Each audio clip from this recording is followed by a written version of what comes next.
अल्हम्दुलिल्लाह अल्लाह अकबर मुश्किल नहीं कायनात मुश्किल नहीं आफन ज़रा दीन मोहम्मद का सलाम कबूल करें। बहुत अच्छा लगता है अल्लाह रसूल के प्यार में जो भी काम किया जिसका मज़ा ही अलग होता है। अल्लाह राज़ी हमेशा राज़ी रहे। मेरे प्रोग्राम को लाइक करें, शेयर करें, सब्सक्राइब करें, मेरा एड्रेस नोट करें। मैं कराची में बैठता हूँ, बादराबाद 4 मीनार चौंगी के साथ पहली गली है, बिल्डिंग का नाम है क्रिस्टल व्यू।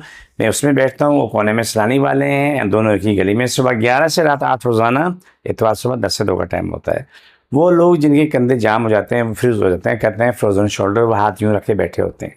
इस तरीके से वो हाथ उनका यूँ भी नहीं होता, फिर ये ऐसे जाना तो बहुत ही मुश्किल होता है, नामुमकिन होता है, लेकिन उनकी ये मुश्किलात बहुत ज़्यादा होती हैं।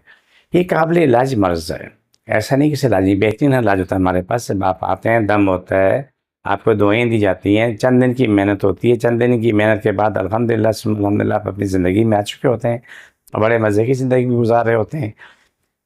ये कंधों का जाम हो जाना, हाथ का ना उठना, ये मसला है जो मेरे पास 8-8 10-10 साल पुराने भी जो मरीज़ आए तो हाथ को यूँ रखेंगे, बोला जी मेरा कंधा नहीं उठ रहा है, ये जाम हो गया, फ्रोज हो गया, यानी ये जम गया।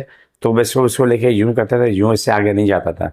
वही लोगों ने देखा माशाल्लाह ये हाथ जा रहा है, ये नीचे आ रहा है, ये ऊपर जा रहा है, ये नीचे आ रहा है। अल्लाह का शुक्र अल्हम्दुलिल्लाह सुम्मा अल्हम्दुलिल्लाह, बहुत कुछ बेहतर हो जाता है। कुछ बेहतर नहीं, बहुत कुछ बेहतर हो जाता है। अल्लाह राज़ी हमेशा हमेशा की राज़ी हो, आप हमसे सबसे राज़ी हो। आप इसके लिए बहुत ज़रूरी है कि फ़जर की नमाज के बाद 41 दफ़ा अल्हम्दुलिल्लाह शरीफ पढ़ें, और पढ़ें उसके बाद सूरह मुल्क एक दफ़ा पढ़ लें, पढ़ के पानी फूँक के पिएँ भी और दुआ भी मांगें। आप खुद देखेंगे आपकी तबीयत में तब्दीली आना शुरू हो जाएगी, सुकून होगा, खुशी होगी, तकलीफ़ें कम होते होते एंड हो जाएगा। आप लोग मेरे पास आने वालों के लिए 2 बातें बताता हूँ कि आने वाला वाला बुखार की हालत में आए, और दर्द वाला दर्द की हालत में आ जाए। इंशाल्लाह सुम्मा इंशाल्लाह, सुम्मा इंशाल्लाह, सुम्मा इंशाल्लाह आप यहाँ से हँसते मुस्कुराते हो जाओ। जो भी ज़िंदगी में लाखों लोगों का इलाज हुआ अल्हम्दुलिल्लाह, अगर आप दवाई लेंगे तो दवाई के पैसे होंगे, दवाई के अलावा कोई पाई पैसा नहीं, कोई पाई पैसा नहीं होता, कोई चार्जेस नहीं होते। एक ही इल्तिजा होती है, वो दुआ की होती है कि आप हमें दुआओं में याद रखें। अगर कोई शख्स दुआ देने के काबिल भी नहीं है तो कोई मसला भी नहीं है, लेकिन ये जो कंधा जो जाम हो जाता है, ये फ्रीज हो जाता है, यानी जम जाता है, तो ये ठीक होने वाला मसला है। ऐसा नहीं कि इसका इलाज नहीं, इलाज है, इलाज करवाने वाला हो। चंद दिन लगते हैं, आप अपनी ज़िंदगी में आ चुके होते हैं, ये भी यही हाथ होता है, सारे काम कर रहे होते हैं, सारे मामलात होते हैं। लेकिन एक ख़ास सवाल आपसे बहुत ज़रूरी करना है, एक आजिज़ाना सी इल्तिजा है। वो इल्तिजा ये है कि आप बददुआ से बचो। जो लोग हमारे पास आते हैं, उन लोगों में बहुत से लोगों को मैंने ये देखा है कि वो बददुआ की इज़्ज़त में आए होते हैं।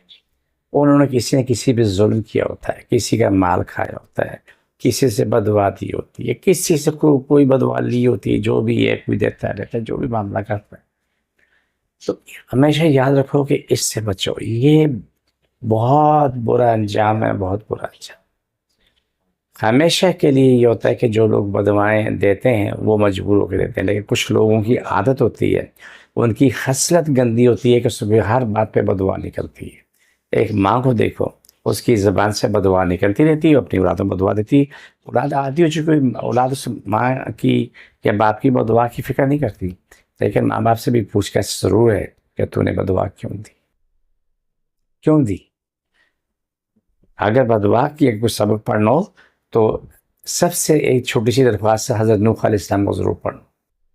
नबी है, लेकिन बददुआ की वजह से पूरी इंसानियत को गर्क हो गई थी। सिर्फ वही लोग बचे थे जो उनकी कश्ती में सवार थे, चाहे गाय भैंसे बकरियाँ इंसान हैवान जो थे, सिर्फ वही बचे थे।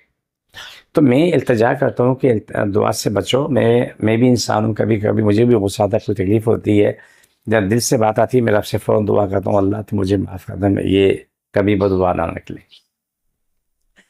दूसरा हिस्सा इसका ये है कि जो बददुआ लेने वाले भी सोचे कि वो बददुआ क्यों ले रहा है, वो उसी कौन से काम कर रहा है, कौन से कारनामे कर रहा है, उसे बददुआ निकलती है। लेकिन जिससे कि एक शख्स की आदत होती है, किसी के मकान में कब्ज़ा कर लिया, किसी दुकान में कब्ज़ा किया, और लोग उसे दुआ तो नहीं देंगे। जो मस्जिद में हैं, घर में हैं, उनके ख़ानदान वाले, बाहर वाले जो भी हैं, तो उन्होंने हाथ जोड़ के तो दुआ के बजाय उससे बददुआई देनी।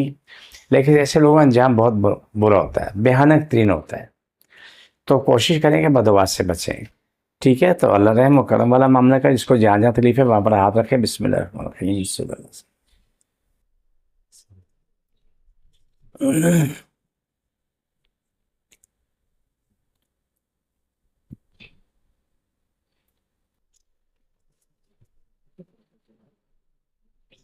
चलो दोबारा पकड़ो। सल्लल्लाहु अलैहि वसल्लम। अल्लाह फर्श तमाम मखलूक को शिफा दे। ये प्रोग्राम का आखिरी हिस्सा था। मुझे मीटिंग में इजाज़त। फ़ी अमान अल्लाह।